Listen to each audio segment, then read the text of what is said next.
అన్యాయం కదా.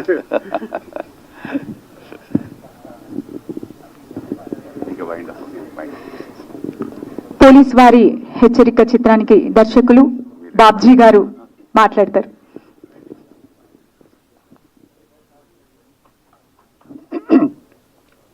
వేదిక మీద ఉన్న పెద్దలకు, పెద్దలు అనే మాట కంటే కూడా ఆత్మీయులు, నా అన్న లాంటి వాళ్ళు, సుధాకర్ గారు, అలాగే మా వాహిని గారు, మిగతా మా ప్రొడ్యూసర్ గారు, మా మ్యూజిక్ డైరెక్టర్, మా కెమెరామ్యాన్ గారు, ఇంకా చాలామంది ఇదాకా మాట్లాడి వెళ్ళిపోయిన వాళ్ళు కానీ ఇంకా ఎదురుగా వేదిక మీద ఉన్న మీ అందరికీ కూడా హృదయపూర్వక నమస్కారాలు తెలియజేసుకుంటూ రెండు మాటలు చెప్తాను. ఈ సమాజంలో ప్రతి మనిషి తన తల్లి కడుపులో పుడతాడు. అతనికి ఒక పురుడు ఉంటుంది. ఆ పురుడు పోసుకునే ప్రదేశం తమ సొంత ఇల్లు కావచ్చు, తమ అమ్మమ్మ గారి ఇల్లు కావచ్చు, లేకపోతే నానమ్మ గారి ఇల్లు కావచ్చు. మరీ కష్టంగా ఉంటే హాస్పిటల్ అవుతుంది. అక్కడి నుంచే ప్రతి మనిషి పురుడు పోసుకుంటాడు. ఆ తర్వాత రకరకాలుగా ఎదిగి ఈ సమాజంలో ఉన్న పలు వృత్తులలో పలు రకాలుగా ఎదుగుతుంటారు. అయితే ఈ సినిమా ప్రపంచంలో మాత్రం సినిమా అనే 3 అక్షరాలను నమ్ముకున్న దర్శకులు కానీ, నిర్మాతలు కానీ, నటీనటులు కానీ, సాంకేతిక నిపుణులు కానీ, ఏ కళాకారుడైనా సరే అతను పురుడు పోసుకునే స్థలం ఇదిగో ఈ ప్రసాద్ ల్యాబ్. హైదరాబాద్ నగరంలో నడి బొడ్డులో ఉన్న ప్రసాద్ ల్యాబొరేటరీలో ఉన్న ఈ ప్రివ్యూ థియేటర్ నాలాంటి దర్శకులకు, మన బెల్లి జనార్దన్ గారు లాంటి నిర్మాతలకు, అలాగే ఇది నటులకు, సాంకేతిక నిపుణులందరికీ అది ఒక పురుడు స్థలం అని భావిస్తారు. ఎందుకంటే ఎక్కడో పుట్టి ఎక్కడో పెరిగి ఎన్నో ఆశలతో సినిమా తల్లిని నమ్ముకొని ఈ ప్రదేశానికి వచ్చి ఎప్పటికైనా సరే మేము సినిమా తీయాలి, ఒక దర్శకుడిగా నా పేరు తెర మీద కనబడాలి, నేను తీసిన బొమ్మ తెర మీద కనబడాలని చెప్పి దర్శకుడిగా నేను భావిస్తాను. మా నిర్మాతలు కూడా నేను తీసిన సినిమా మరి తెర మీద కనబడాలనుకుంటాడు. అలాగే నటులు వాళ్ళ ఊర్లలో ఉండి, వాళ్ళ గ్రామాల్లో ఉండి, వాళ్ళ పట్టణాల్లో ఉండి విద్యార్థి దశ నుంచే రంగస్థలంలో నాటకాలు వేసుకుంటూ నటిస్తూ సినిమాలు చూసి మేము కూడా సినిమా ప్రపంచంలోకి వెళ్ళాలనుకుని వాళ్ళ ఊళ్ళ నుంచి హైదరాబాద్కు, ఒకప్పుడు మద్రాసు అయితే ఇప్పుడు హైదరాబాద్కు వచ్చేసి ఫిలిం నగర్ ఏరియాలో, కృష్ణానగర్ ఏరియాలో తిరుగుతూ అప్పుడప్పుడు ఈ ప్రదేశానికి వచ్చి ఈ ప్రసాద్ ల్యాబ్ దగ్గరికి వచ్చి ఒక్క రోజైనా ఈ ప్రసాద్ ల్యాబ్లో నేను నటించిన సినిమా వస్తే చూసుకోవాలి అనుకుంటాను, నేను తీసిన సినిమా వస్తే చూసుకోవాలనుకుంటాం. అంటే మా సినిమా కళాకారులందరికీ ఇది పురుడు పోసుకునే ప్రదేశం, పురిటి తల్లి ఇది. అయితే ప్రతి మనిషి ఒకసారి పుడతాడు, ఒకసారి చనిపోతాడు. మేము మాత్రం మా సినిమాలు రిలీజ్ అయిన రోజు మేము ఇక్కడ పుడతాం. సినిమా తీసిన తర్వాత మొట్టమొదటిసారి 2 రాష్ట్రాల్లో ఉన్న థియేటర్లకు విడుదల కాకముందు మొట్టమొదటిసారిగా ఈ ప్రివ్యూ థియేటర్లో చూసుకున్నప్పుడు ఆ రోజు మేము పుడతాం. అదృష్టం బాగుంటే 100 ఏళ్ళు 100 రోజులు పండుగ జరుపుకుంటూ బతుకుతాం. ఆ విధంగా మిగతా మనుషుల బాధగా ఒక్కసారి కాదు, మేము సినిమా తీసినప్పుడల్లా పుడుతుంటాం. దర్శకుడు కానివ్వండి, నటులు కానీ ఎవరైనా సరే, మేము పుట్టింది, మాకు పురుడు పోసుకుంది సినిమా కోసమే అని మేము భావిస్తాం. అవకాశాలు వచ్చినా రాకపోయినా ఆ అవకాశాల కోసం ఈ జీవితాన్ని అంకితం చేసుకొని ఎప్పుడైతే తల్లి పలుపుల నుంచి లేదా సొంత ఊరు నుంచి, సొంత గడ్డ నుంచి సినిమాను నమ్ముకొని సినిమా పరిశ్రమకు వస్తామో ఆ రోజే మేము రాసుకొని వస్తాం, పుడితే ఇక్కడ, చస్తే ఇక్కడ, జీనాయహ మరణాయహ అని చెప్పేసి చివరి శ్వాస వరకు 90 ఏళ్ళు వచ్చినా కానీ కృష్ణానగర్కి వెళ్ళి చూస్తే 90 సంవత్సరాల వయసులో కూడా ఒక మిత్రుడు కనిపించాడు, ఒక జూనియర్ ఆర్టిస్ట్ కనిపించాడు. తాత నువ్వు ఏం చేస్తున్నావు అంటే సినిమాలో నటించడం కోసం వచ్చాను, ఏ రోజుకైనా సరే నేను సినిమాలో నటిస్తాను, నేనేంటో ప్రూవ్ చేసుకుంటా అంటాడు. అది మా ఆశ, దానికోసం వస్తాం. అందుకే నేను పాట రాసుకున్నాను, జనగణమంతా జయ జయ పలికే సినిమా, జయ జయ ధ్వనులతో ఎదలను మీటే సినిమా, జగతి సిగలోన జాబిలమ్మ మన సినిమా, ప్రగతి వీణయ్యై పల్లవించెను సినిమా, తరల సౌహార్ద యవనికల వెలిగే సూర్యకిరణం, తరల సౌహార్ద యవనికల వెలిగే సూర్యకిరణం, లలిత నవ పవన వీచికల కదిలే కలడ గవనం, పంచేంద్రియానము సినిమా, ప్రపంచ జ్ఞానం సినిమా, పంచేంద్రియానం సినిమా, ప్రపంచ జ్ఞానం సినిమా. సినిమా అంటే ప్రపంచానికి రాసే ప్రేమ లేఖ, సినిమా అంటే ప్రపంచానికి రాసే ప్రేమ లేఖ, సినిమా అంటే ప్రజల గుండెల్లోకి ఇచ్చే చిత్రలేఖ అని నమ్మిన వ్యక్తిని నేను. అలాగే నేను పాట రాసుకున్నాను. నా జీవితాంతం ఆ నమ్మకంతోనే ఉంటాను. ఆ నమ్మకంతోనే పోలీస్ వారి హెచ్చరిక అనే ఈ సినిమా బెల్లి జనార్దన్ గారు నిర్మాతగా తూలికా తనీష్ క్రియేషన్ పతాకంపై మేము నిర్మించిన ఈ సినిమా నేను సినిమాగా భావించట్లేదు, ఈ ప్రపంచానికి రాసే ప్రేమలేఖగానే భావిస్తున్నాను. ఈ ప్రేమలేఖ ఒక మనిషిగా పుట్టిన తర్వాత ప్రతి మనిషిలో ఉండాల్సిన ప్రేమానురాగాలను వ్యక్తం చేసే ప్రేమలేఖ, కష్టాల్లో ఉన్న వాళ్ళ కన్నీళ్లను తుడిచే ప్రేమలేఖ, తోబుట్టువులను ప్రేమగా జీవితాంతం అన్నిగా నిలబడే ప్రేమలేఖ, మనిషిని మనిషిగా ప్రేమించడం నేర్పే ప్రేమలేఖ, కష్టాల్లో ఉన్న వ్యక్తులకు చిటికర వేలో లేదా కరచాలలో ఇచ్చేసి తనకు చేతనంతరకు సహాయం చేసి గుడ్డలకు హత్తుకునే ప్రేమలేఖ. నా దృష్టిలో ప్రేమలేఖ సినిమా అంటే ప్రపంచానికి రాసే ప్రేమలేఖ. అయితే మీ అందరి ఆశీస్సులతో, వేదిక మీద ఉన్న ఈ పెద్దలందరి ఆశీస్సులతో నా కోరిక ఏంటంటే ఇటువంటి ప్రేమలేఖలు చాలా రాయాలని ఉంది నాకు. ఒక ప్రేమలేఖ కాదు, సినిమా పరిశ్రమలకు వచ్చి ఇన్నాళ్ళైనా చాలా తక్కువ ప్రేమలేఖలు రాశారనే ఫీలింగ్ ఉంది. ఈరోజు ఒక గొప్ప ప్రేమలేఖ రాశారు. మొట్టమొదటిసారి వచ్చినప్పుడు ప్రేమలేఖ రాయడం రాకపోతే, అక్షరాలు రాకపోతే అరకొరగా రాసి ఉంటారేమో. కానీ ఈరోజు 2.5 దశాబ్దాలుగా ఈ సినీ ప్రమోషన్లో ఉండి ఈ సినిమా తల్లి కాళ్లకు ప్రతిరోజు దండం పెట్టుకుంటూ అక్షరాలు నేర్చుకుంటూ సినిమా అంటే ప్రపంచానికి రాసే ప్రేమలేఖ ఎంత అద్భుతంగా రాయాలి, ఎంత గొప్పగా రాయాలి, ఎటువంటి అక్షరాలతో రాయాలి, ఎటువంటి సాహిత్యంతో రాయాలి, ఎటువంటి పదబంధంతో రాయాలి, ఎటువంటి వ్యక్తీకరణతో రాయాలి అని కలలుగొంటూ ప్రేమగా రాసుకున్న ప్రేమలేఖ. దయచేసి మీ అందరి ఆశీస్సులతో, మీ అందరి ఆదాయమానాలతో రేపు 18వ తారీఖున ఈ ప్రేమలేఖ మీ అందరి ముందుకు వస్తుంది. ఒక సోదరుడు రాసే ప్రేమలేఖ, ఒక తోబుట్టువు రాసే ప్రేమలేఖ, సమాజం కోసం కలలు కట్టున్న ఒక విప్లవకారుడు రాసే ప్రేమలేఖ, ఒక ఉద్యమకారుడు రాసే ప్రేమలేఖ. ఇన్ని రకాల ఈ ప్రేమకు రకరకాల భావ వ్యక్తీకరణలు ఉన్నాయి. దయచేసి మిత్రులారా, ఒక సత్సంకల్పంతో, ఒక సదాశయంతో సినిమా అనేది కేవలం ఇది టైంపాస్ కోసమో, లేకపోతే ఈ ప్రధానికాన్ని చెడగొట్టడం కోసమో, ముఖ్యంగా యువతరాన్ని చెడగొట్టడం కోసం వస్తున్న సినిమాలు కొన్ని వస్తున్నాయి. నేను ఏమాత్రం భయపడను, బహిరంగంగా చెప్తున్నా. సినిమా అనే 3 అక్షరాలకు ఈ సమాజాన్ని మార్చే శక్తి ఉందని నమ్మిన వ్యక్తిని నేను.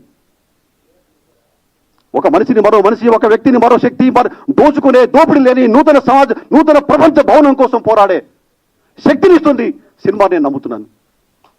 అటువంటి గొప్ప ఆశయంతో, లక్ష్యంతో వచ్చాను. నా చివరి నెత్తూరు బొట్టు వరకు ఇటువంటి ప్రేమలేఖలు రాసే శక్తిని నాకు రావాలంటే మేము ఇంత కష్టపడి దాదాపు 1.5 year మేమంతా, మా ప్రొడ్యూసర్ గారు, మా టెక్నీషియన్స్, మాకు పెద్ద దిక్కులాగా సుబ్రేఖ సుధాకర్ గారు లాంటి అన్నయ్యలు, సుబ్బరాయుడు గారు, ఇలా చాలా మంది అందరి పేర్లు, మన గజ్వేలి వేణు గారు, మన నళినికాంత్ గారు, కిషన్ సాగర్ గారు, ఈ సినిమాకు పనిచేస్తున్న ప్రతి టెక్నీషియన్, ప్రతి ఆర్టిస్టులు ఎంత ప్రేమగా ఒక సినిమాకు పనిచేస్తున్నామని మాత్రం అనుకోలేదు. ఇక్కడ ఒక లక్ష్యంతో, ఒక సదాశయంతో వీళ్ళు సినిమా తీస్తున్నారు. ఈ సినిమాలో సుధాకర్ గారు లాంటి, సుబ్రేఖ సుధాకర్ లాంటి ఒక పెద్ద మనుషుల్ని పెట్టుకున్నప్పుడు కూడా ఎవరైతే సంవత్సరాల తరబడి, దశాబ్దాల తరబడి సినిమా పరిశ్రమ నమ్ముకొని సినిమాలలో అవకాశాలు రాక ఒక్కరోజైనా సరే తెర మీద కనిపించాలని బాధపడుతున్నారో, కన్నీరు కారుస్తున్నారో, వాళ్ళని వెతికి పట్టుకొని, భూతత్వం వేసి పట్టుకొని వాళ్ళందరినీ తీసుకొచ్చి సినిమాలో క్యారెక్టర్లు వేయించాం. ఆ బాధ తెలిసిన వ్యక్తిగా సినిమా కమర్షియల్ కావడం కోసం ఇటువంటి పెద్ద మనుషులు పెట్టుకున్నాం. అరే నాలాగా, మాలాగా, మనలాగా ఎంతమంది సినిమా తల్లిని నమ్ముకుని కృష్ణానగర్లో, ఫిలిం నగర్లో, జూబ్లీ హిల్స్లో, మణికొండలో మరి ఎంతమంది సినిమా తల్లిని చూస్తూ ఏడుస్తూ ఇటువంటి పిరిగిదేళ్లకు వచ్చి ఇక్కడ జరుగుతున్న సభలు చూసి మేము ఎప్పుడు ఈ వేదిక ఎక్కుతాం, మేము ఎప్పుడు సినిమాలు తీస్తాం, మేము ఎప్పుడు ఇలా కనిపించే తెర మీద కనిపిస్తామని చెప్పేసి ఎంతమంది సోదరులు, ఎంతమంది సోదరిమణులు బాధపడుతున్నారో, కన్నీరు పెడుతున్నారో తెలిసిన వ్యక్తిగా నాకు చేతనంత వరకు ఈ సినిమాలో చాలా మందికి అవకాశం కల్పించారు. నా చివరి రక్తపొట్టు వరకు నేను తీసే ప్రతి సినిమాలో అవకాశాలు రాక, రికగ్నిషన్ లేక, తోడ్పాటు లేక, వెన్నుతట్టి పిలిచేవాళ్ళు లేక, అవకాశాల కోసం లేని సోదరులు, సోదరిమణులకు నాకు చేతనంత వరకు నా సినిమాలో చేయాలని నేను కోరుకుంటున్నాను. అటువంటి బలాన్ని నాకు ఇవ్వడం కోసం మీరు చేయాల్సింది, ప్లీజ్ దయచేసి ఒక సినిమాగా కాకుండా ఒక లక్ష్యంతో తీసిన సినిమా. ఈ సినిమానికి చాలామంది జీవితాలు ఉన్నాయి. మమ్మల్ని నమ్ముకొని మరి మిలిటరీలో భారత సైన్యంలో పనిచేసిన బెల్లి జనార్దన్ గారు, ఆయన కలిసి సార్ నేను ఒక సినిమా తీయాలని వెళ్ళినప్పుడు పబ్లిక్గా చెప్పా, సార్ నా సినిమాలో జుగుప్సాకరమైన సన్నివేశాలు ఉండవు, నా సినిమాలో శృంగార సన్నివేశాలు ఉండవు, నా సినిమాల్లో యువతరాన్ని రెచ్చగొట్టి నిర్వీర్యం చేసే అటువంటి సన్నివేశాలు కానీ, సీన్స్ కానీ, డైలాగులు కానీ, పాటలు కానీ ఉండవు. సినిమాను ఒక లాస్యంతో తీద్దాం అనుకుంటున్నప్పుడు వారి నేపథ్యం కూడా మిలిటరీ, అలాగే వారి తల్లిదండ్రులు మరి తెలంగాణ సాయుధ పోరాటంలో అలాగే వామపక్ష ఉద్యమాలు పనిచేసిన వాళ్ళు కాబట్టి నా లక్ష్యాన్ని నమ్ముకొని నాకు అండగా నిలబడి ఈ సినిమా ఈ దశ వరకు రావడానికి ఎంతగానో సహకరించిన బెల్లి జనార్దన్ గారికి, వారి శ్రీమతి గారికి నిజంగా. ఎందుకంటే మాకు చాలా సందర్భాల్లో ఆమె ఇచ్చిన ధైర్యమే ఎక్కువ. అదేదో కథ ఉంది, ఏదో గుర్తు రావట్లేదు, నాయుడు ఎవరిదో కత్తిచ్చి ఎల్లో యుద్ధం చేయని చెప్పి పంపారు, పేరు మర్చిపోయాను సార్. ఆ విధంగా ఇంతమంది ఈ సినిమా పనిచేసిన వాళ్ళందరి పేరు చెప్పాలి, లేట్ అయిపోయింది కాబట్టి ఈ సినిమా పనిచేసిన ఆర్టిస్టులు, టెక్నీషియన్లు, అలాగే ప్రీ ప్రొడక్షన్ చేసిన వాళ్ళు, వీళ్ళందరికీ కూడా మరి సినిమా రిలీజ్ ముందు మనసు చెప్పి హృదయపూర్వకంగా నా ధన్యవాదాలు తెలియజేసుకోవాలనుకొని ఈ మైక్ తీసుకున్నాను. దయచేసి మీరందరూ ఇలా చూడమే కాకుండా ఈరోజు రెండు మాటలు ముగిస్తానండి. ఎందుకంటే సినిమా తీయడం మేము కష్టపడి తీసాం, కానీ ఈరోజు బయట వ్యవస్థ ఎలా ఉందంటే ఉదయం వెళ్ళిన సినిమా సాయంత్రానికి ఉండటం లేదు. విపరీతమైన పబ్లిసిటీ చేయాలి. లేస్తే కళ్ళు తెరిచి ఒక మనిషి ఇంట్లో లేచి ఇంట్లో బయటకు వస్తే అటు చూస్తా వెనక చూస్తా ముందు చూస్తా ఈ సినిమా తాలూకు పబ్లిసిటీ కనబడాలి, బొమ్మలు కనబడాలి, ప్రచారం కనబడాలి, ఇంటికి వస్తే టీవీలో కనబడాలి, సెల్ ఫోన్ ఆన్ చేస్తే సెల్ ఫోన్లో కనబడాలి. వీటన్నికి డబ్బు కావాలి. సినిమా తీసిన దానికి ఎంత ఖర్చు పెడుతున్నామో దానికి 100 రెట్లు ఖర్చు పెడితే తప్ప ఈ సినిమా గురించి జనానికి, ప్రేక్షక లోకానికి తెలిసే పరిస్థితి లేదు. ఈరోజు చిన్న సినిమా బతికే పరిస్థితి కనబడడం లేదు. సినిమా థియేటర్లలో సినిమా చూసి ఈ థియేటర్లు కలకల్లాడుతూ కిక్కిరిసిపోయి చప్పట్లకు మారుమవుతున్న థియేటర్లు చూసిన కళ్ళతో ఈరోజు సినిమా థియేటర్లో 5, 6, 10 మంది కూర్చున్నట్టే భయం వేస్తుంది. ఒక సినిమా తీసి జనాల్లోకి వెళ్ళాలంటే ఇంత కష్టపడ్డామే, ఎన్ని నిద్రలేని రాత్రులు, ఎన్ని రోజులు ఏడ్చుకున్నామో, ఎంత బాధపడ్డామో, అప్పుడప్పుడు అరుచుకున్నాం, కేకలు వేసుకున్నాం, మళ్ళీ గుండెలకు హత్తుకున్నాం. కానీ ఈ శ్రమ, ఈ కష్టం, ఈ బాధలు, ఈ కన్నీళ్ళు రేపు థియేటర్కి వెళ్ళాక ప్రేక్షకులకు ఎలా తీసుకుంటారు అర్థం కావట్లేదు. కాబట్టి ముందు సోదరులారా, మా సినిమాని కాదు అంటే ఈరోజు ఎదుర్కొన్న వాళ్ళు కానీ రేపు మీడియా ద్వారా చూస్తున్న ప్రేక్షకులు మహాశుకులారా, అక్టోబర్ మహావిప్లవ నేత లెనిన్ గారు మాట అన్నారు, ఈ ప్రపంచాన్ని మార్చడం కోసం ఈ ప్రపంచంలో దేశాలలో 4 మూలల అనేక మంది సామాజిక కార్యకర్తలు, ఉద్యమకారులు, విప్లవకారులు తమ ప్రాణాలను త్యాగం చేసి ఉరి కొయ్యలకు సైతం వేలాడుతూ ఈ ప్రజల కోసం పోరాడుతున్నారు, ప్రజలను మార్చడం కోసం పోరాడుతున్నారు, ఈ దేశాన్ని మార్చడం కోసం, ఈ సమాజాన్ని మార్చడం కోసం పోరాడుతున్నారు. కానీ పూర్తిగా మేము సాధించలేకపోతున్నాం. సమాజంలో ఇంకా పేదరికం ఉంది, ఇంకా కన్నీళ్లు ఉన్నాయి, ఇంకా కష్టాలు ఉన్నాయి, ఇంకా పేదరికం ఉంది, ఇంకా దోపిడీ ఉంది. వీటిని ఎలా పరిష్కరించాలి, ఏ విధంగా లేని ఒక బ్రహ్మాండమైన దేశాన్ని, బ్రహ్మాండమైన ప్రపంచాన్ని ఎలా సృష్టించాలి అని నేను ఆలోచించినప్పుడు ఒక ఉద్యమకారుడిగా, ఒక విప్లవకారుడిగా నాకు కనిపించింది ఒకటే, అది సినిమా. ఇది నా మాట కాదు, ఈ ప్రపంచ ఉద్యమకారులకు వేగు చుక్క వ్లాదిమిర్ లెనిన్ గారు చెప్పారు. ఈ ప్రపంచాన్ని మార్చగలిగే శక్తి సినిమాకు మాత్రమే ఉంది, 3 అక్షరాల సినిమాకు మాత్రమే ఉంది. ఒక్కసారి ఈ ప్రపంచం మొత్తం నా చేతికిస్తే తుపాకీ ద్వారానో, ఆయుధాల ద్వారానో, బాంబుల ద్వారానే కాదు, సినిమా ద్వారా ఈ ప్రపంచాన్ని మారుస్తా అన్నాడు ఆయన. సినిమా ద్వారా ప్రపంచాన్ని మారుస్తా అన్నాడు. అంత గొప్ప వ్యక్తి, ఈ మానవ జాతి ఉన్న నాళ్ళు నిలిచిపోయే పేరు సంపాదించుకున్న వ్యక్తి లెనిన్ గారే అంత మాట అంటే మనం ఎందుకు దాని గురించి ఆలోచించాం? ఈరోజు రాను నేను ఇందాక ఎవరో అన్నారు వచ్చినప్పుడు, ఇంకొక 2-3 ఇయర్స్లో సినిమా కనుమరుగైపోతుంది, గుండెలు బాధేస్తుంది. నో, సినిమా కోసం ప్రాణం పెట్టే నాలాంటి, మీలాంటి, మనలాంటి వాళ్ళంతా ఉన్నాం. సినిమాను బతికించుకుంటాం, చిన్న సినిమాను బతికించుకుంటాం, సినిమాను చావనీయం. మీరు చెప్పిన వారు తప్పు. 2 సంవత్సరాల్లో 4 సంవత్సరాల్లో చిన్న సినిమా కనబడదు, అసలు సినిమానే కనబడదు, ఓటీటీలోనే చూసుకోమంటున్నారు. లేదు, సినిమా ప్రజలు, ఈ ప్రధానికం, ఈ ప్రేక్షకులు మీరంతా సినిమా లవర్స్. సినిమా లేకుండా మేము బతకలేం. మాకు సినిమా దూరమైంది వేరే కారణాల వల్ల కాదు, సినిమాను మాకు అందకుండా చేస్తున్నారు. ఉదయం నుంచి రెక్కను ముక్కలు చేసుకొని మేము కష్టపడి సంపాదించి 100 రూపాయలు, 150 రూపాయలు తెచ్చుకుంటే ఇంట్లో తినడానికి, తిండికి, మా కుటుంబాన్ని పోషించడానికి డబ్బులే కల్లాడుతుంటే సినిమాకి వస్తే 200 రూపాయలు, 300 రూపాయలు టికెట్ ఎలా పెట్టగలం? 200 రూపాయలు టికెట్ పెట్టి, 300 రూపాయలు టికెట్ పెట్టి సినిమా చూడాలని మాకు చేత కావట్లేదు. మా దగ్గర డబ్బు లేదు, కానీ మాకు ప్రేమ ఉంది. సినిమాను ఈ రోజుకు మేము గుడ్డలు దాచుకుంటాం, సినిమా కళాకారులను మేము నెత్తిన పెట్టి పూజించుకుంటాం అని ప్రేక్షక లోకం, సామాన్య ప్రేక్షకులు, నిరుపేద ప్రేక్షకులు, బడుగు వర్గాల ప్రేక్షకులు వాళ్ళు బాధపడుతున్నారు. కానీ వాళ్ళ బాధ జనాలకి పోవట్లేదు. గుడిసెల్లోకి వెళ్ళి తొంగి చూడండి, ఇళ్లలోకి వెళ్ళి తొంగి చూడండి. అయ్యా, మాకు సినిమా అంటే ఇష్టం, సినిమా చూడక మేము బతకలేం, కానీ సినిమాను ఎందుకు మాకు దూరం చేస్తున్నారు? సినిమాను ఎందుకు అందరాన్ని దాక్షపండుగా మారుస్తున్నారు? అందరి వస్తువుగా మారుస్తున్నారు?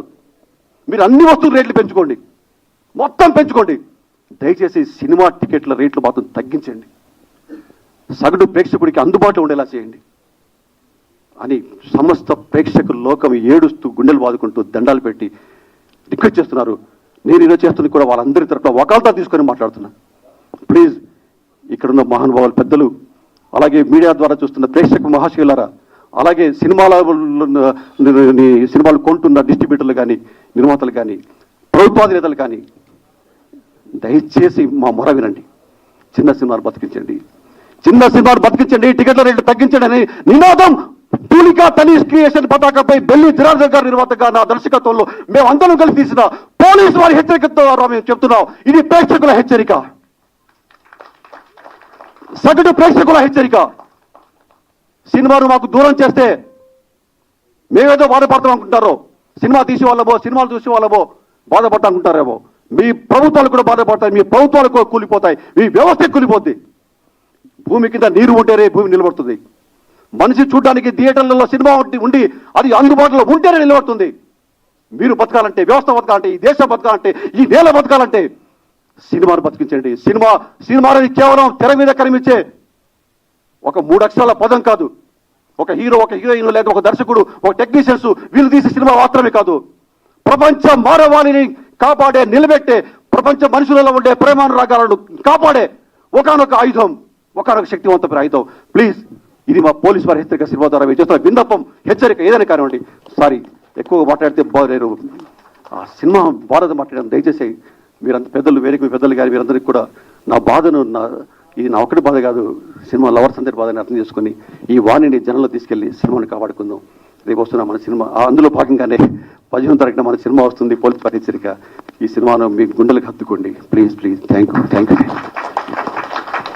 నిద్రాగణమై ఉన్నటువంటి మనిషిని సైతం నిద్ర లేపేటటువంటి వండర్ఫుల్ స్పీచ్ ఇచ్చారు. Thank you so much sir. ఈ సినిమాలో, మన పోలీసు వారి హెచ్చరిక సినిమాలో నటించినటువంటి సినిమా ప్రేమికులు, అదేవిధంగా టీం అందరూ కూడా ఒకసారి వేదికపైకి రావాల్సిందిగా కోరుకుంటున్నాం.